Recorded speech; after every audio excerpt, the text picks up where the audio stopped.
We're just weeks out from one of the biggest rematches of the year, as Alex Pereira gears up to face Reyes and Ankalaev at UFC 320, aiming to win back his light heavyweight crown. But while all eyes are on that fight, there's another huge clash at 205 that could reshape the division. Carlos Ulberg is set to meet Dominic Reyes in a matchup that carries major title implications. Ulberg has been on an absolute tear, quickly building his reputation as one of the most dangerous rising stars at light heavyweight. His crisp striking and sharp fight IQ have people already talking about him as a future contender. A win here could throw him right into title contention, but it won't come easy. Standing in his way is Dominic Reyes, the man who once pushed John Jones to the edge and looked destined to dethrone him. Reyes went through the darkest stretch of his career with a brutal losing streak, but he's turned things around with 3 straight victories.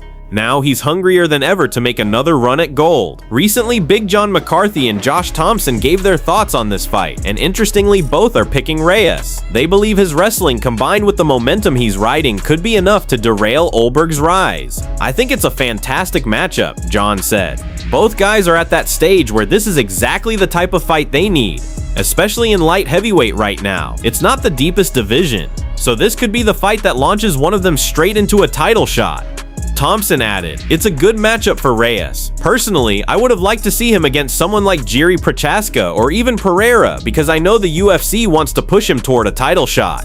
He's not the youngest, but he's definitely still in his prime and has the tools to make a run. Against Ulberg, as long as Reyes fights smart, he has what it takes to win. His wrestling ability and top control are real weapons." He went on to describe Reyes' body type: long torso, shorter legs that allows him to generate pressure from top position and stay heavy while still dealing damage. That's something he can use to frustrate Ulberg, he explained. But he also pointed out that Reyes has at times struggled with fight IQ, occasionally abandoning smart strategy. I think it's a great matchup. I think, both guys are in that position where, this is the kind of fight you're looking for, especially in the light heavyweights, because there's not a whole lot of them that you go, light heavyweight division is so stacked. It's not. And so this can be one of those ones that puts one guy over the top to get that title shot.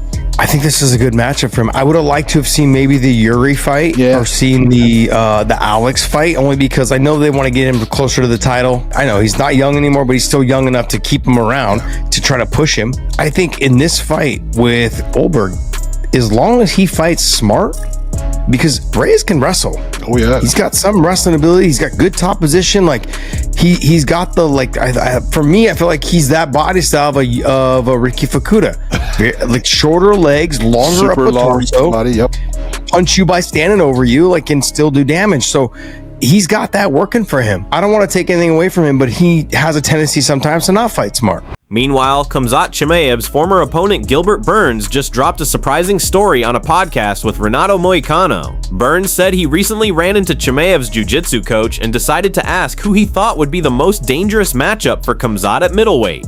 And surprisingly, it's not Nassourdine Imavov. Before getting to the answer, Burns and Moicano gave their thoughts on Imavov's chances, and they don't think he has much of one. The Frenchman is solid, but when you compare him to Chimaev, the gap is massive. Burns reminded everyone that even Sean Strickland, who isn't known for his wrestling, managed to take Imavov down. And when you apply that MMA math, the conclusion is clear. You need elite grappling to even have a shot against Chimaev. That's simply not Imavov's strength. So who did Chimaev's coach point to? He named Reinier de Ridder, RDR, as the toughest challenge. According to Burns, the coach said he's already studied everyone in the division, breaking down hours of footage, and concluded that RDR's ground game and overall skill set posed the biggest threat. They also looked at Chris Fluffy Curtis as a possibility, but his takedown defense didn't hold up well in the tape study. In the coach's words, against someone like Chimaev, Fluffy would get smothered. At the end of the day, they agreed. Chimaev versus RDR would be a nightmare matchup, but against most others, including Imavov, it's an easy night for the champ. No, that's what we were talking yesterday.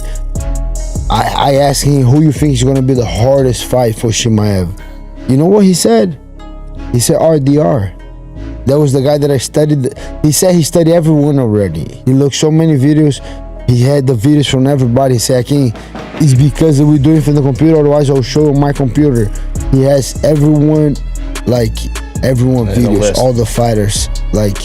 And then he said he saw Fluffy he thought it was gonna be Fluffy, but say whenever he dig down a lot on Fluffy, he said Fluffy takedown defense is not the best. Okay, Fluffy doesn't get tired, but then he doesn't get up to you. He does a lot of Chimaev could finish him. And no, but if you watch the Brendan Allen versus Fluffy, you're gonna see a lot of back and forth. One guy on top and takedowns and these Reversal. So this with Chimaev is a nightmare. Imavov versus Chimaev. Oh, easy win for Chimaev. Easy, man. Easy.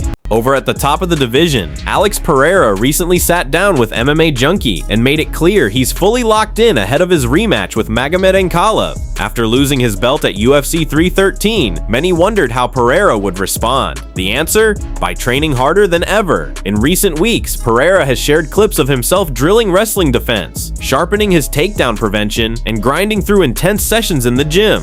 He wants to be prepared for everything Ankalaev brings. The war of words hasn't slowed either. Ankalaev claims Pereira is finished at light heavyweight and past his prime.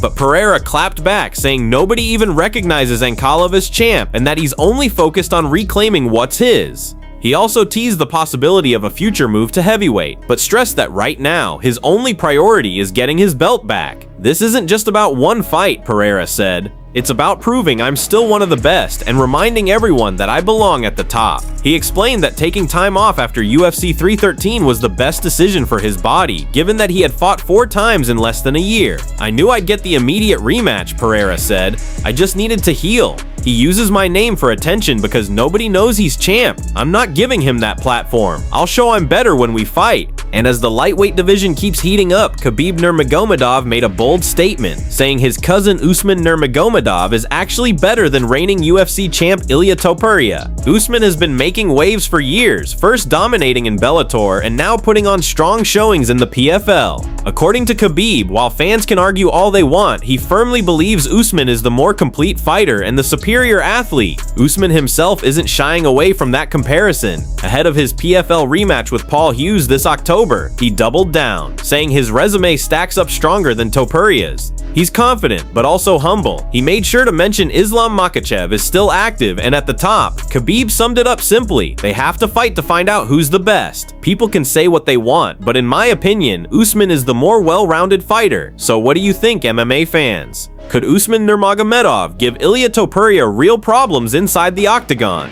Drop your thoughts in the comments. Frustrated Gene Silva says fighting nerds need a meeting for their downfall. Fala raça, olha só isso aqui.